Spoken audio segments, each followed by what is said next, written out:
সন্দীপ মণ্ডল, আমার সাথে আছে শ্যামদা, আছে বিমানদা, আছে সৌরভদা, আছে হাজিবুল্লাহ, তাই তো হাজিবুল্লাহদা, আর কিছু আমাদেরই এক বোন ভিডিও করছে যার নাম বর্ণা সাহা। তো গত 26শে জুলাই আমরা যে পিআরবির বিরুদ্ধে আন্দোলনটা করেছিলাম দুর্নীতির বিরুদ্ধে, তার পরিপ্রেক্ষিতে আজকে আমাদের ডেপুটেশন ছিল।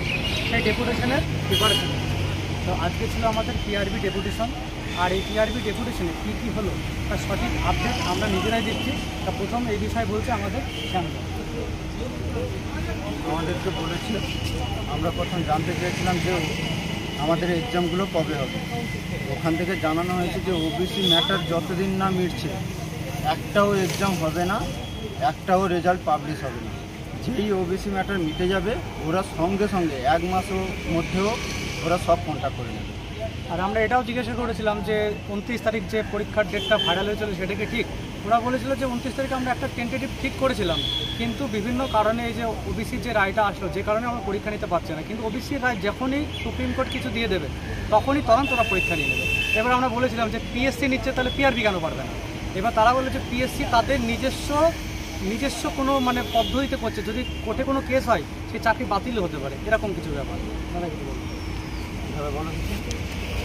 এবার আসি আমি মেন যেটা চারিদিকে ইউটিউবে লড়ছে যে পরীক্ষা কোশ্চেন মানে স্টার্ট হওয়ার আগে কোশ্চেন পেপার ফাঁস হয়ে যাবে, সেই ব্যাপারটা নিয়ে আমি চেয়ারম্যান সাহেবকে বলেছিলাম যে স্যার পরীক্ষা শুরু হওয়ার আগে অনেক দালাল টাকা তুলছে, এদিক ওদিক থেকে কোশ্চেন দেবে বলছে পরীক্ষার 2-3 দিন আগে।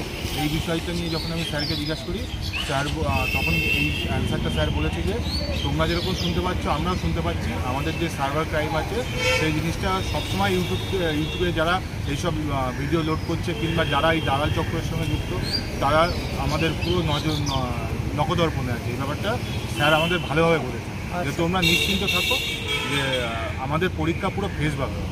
আমরা এটাও বলেছিলাম যে কিছু কিছু দালাল বলছে পরীক্ষার 3 দিন আগে কোশ্চেন দিয়ে দেবে, তো সেই বিষয়ে তিনি বলছে পরীক্ষা অনেকে অনেক রকম কথা বলে, কিন্তু এইবার আমরা সম্পূর্ণ প্রস্তুত। যেভাবে পিআরবি বিগত দিনে পরীক্ষা নিয়ে এসছে, এবারও তারা এতটাই প্রস্তুত থাকবে যে কোনো রকম প্রশ্ন ফাঁসের কোনো গল্পই হবে না। আমাদের পুরো অ্যাসুরেন্স করেছে তারা।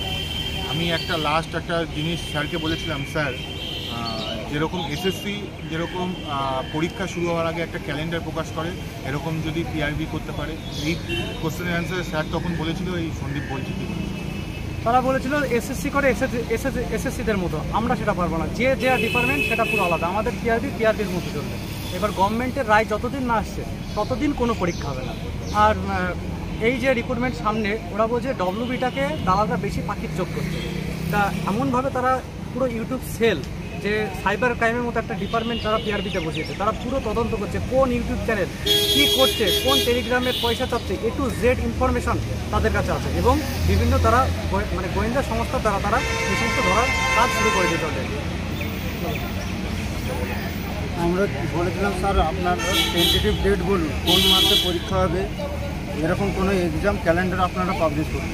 ওরা বললো আমরা যদি আগে থেকে পাবলিশ করে দিই তাহলে দালাল চক্র আরও সক্রিয় হয়ে যাবে, এখন যে পরিমাণ টাকা তুলছে ওরা আরও বেশি পরিমাণ তুলবে, তার জন্য ওরা পাবলিশ করতে পারছে। ওরকম ডেট আমাদের জানায়। মোটামুটি এইটুকু আপডেটই ছিল। আর আপকামিং ভ্যাকান্সিও যা জিজ্ঞাসা করা হয়েছে, বলেছে যে ওবিসি যদি না মিটছে কোনো ভ্যাকান্সি আসবে না। আর এটুকু বলেই মোটামুটি আমাদের কথা শেষ করছে, আমরা বেশি ভিডিওটা বড় করতে চাই না। আর আজকে পিআরবিতে ডেপুটেশন আসলাম, এরপরে জানি না এই রিক্রুটমেন্টে আমাদের কত দূর যেতে হতে পারে। বিভিন্ন কাজে বিভিন্ন জায়গায় আমাদের বা তোমাদের সবারই সহযোগিতা দরকার, আর সেটা করার জন্য এই চ্যানেলটা অবশ্যই সাবস্ক্রাইব করে রাখবে। আমরা যেভাবে লড়ছি এই পরীক্ষার জন্য, আমরা সবসময় এইভাবেই লড়বো, আর সবাইকে একসাথে হতে হবে। তবে এইটুকু আমরা কথা বলে যেটুকু বুঝলাম, ওবিসি সমস্যা মিটে গেলেই আমাদের পরীক্ষা হবে, নাহলে কোনো কিচ্ছু হবে না। এটা সবাই একটু মাথায় রাখবে। আমি একটা লাস্ট কথা সবাইকে বলবো, সমস্ত ছাত্রছাত্রীদের উদ্দেশ্যে আমার এই বার্তাটা থাকবে। সবাই ভাবছো পরীক্ষা কবে হবে, না দেরি আছে, বসে থাকবো, পড়াশোনা করবো না, এইটা যারা করবে তারা কিন্তু ভুল করছে। কোশ্চেন কিন্তু ফাঁস এবার হচ্ছে না, এবার পুরো স্বচ্ছভাবে নিয়োগ হবে। চেয়ারম্যান সাহেব আমাদের কথা দিয়েছেন, তাই জন্য সবাইকে বলছি ওবিসি প্রবলেম মিটে গেলে আমাদের পরীক্ষা কিন্তু পিআরবি 1 মাসের মধ্যে নিয়ে নেবে। সবাইকে পড়াশোনা ফোকাসটা ভালো করে করবে। আর খুবই আরেকটা গুরুত্বপূর্ণ কথা সেটা ছিল যে আগের ডেপুটেশন আমরা জিজ্ঞাসা করেছিলাম যে আপনারা কি মানে উপর মহলে কোনো কিছু লিখে জানিয়েছেন, তারা বলেছেন যে আমরা অলরেডি তাদের যে হোম ডিপার্টমেন্ট আছে সেখানে চিঠি করেছে, কিন্তু তার পরিপ্রেক্ষিতে তারা কোনো এখনো রেসপন্স দেয়নি। সেই রেসপন্সটাও যদি চলে আসে তবুও পিআরবি পরীক্ষা নেওয়ার জন্য প্রস্তুত। এই বলে মোটামুটি আমাদের আজকে যা বিবরণ ছিল সেটা আমরা শেষ করলাম। সবাই ভালো থেকো, সুস্থ থেকো।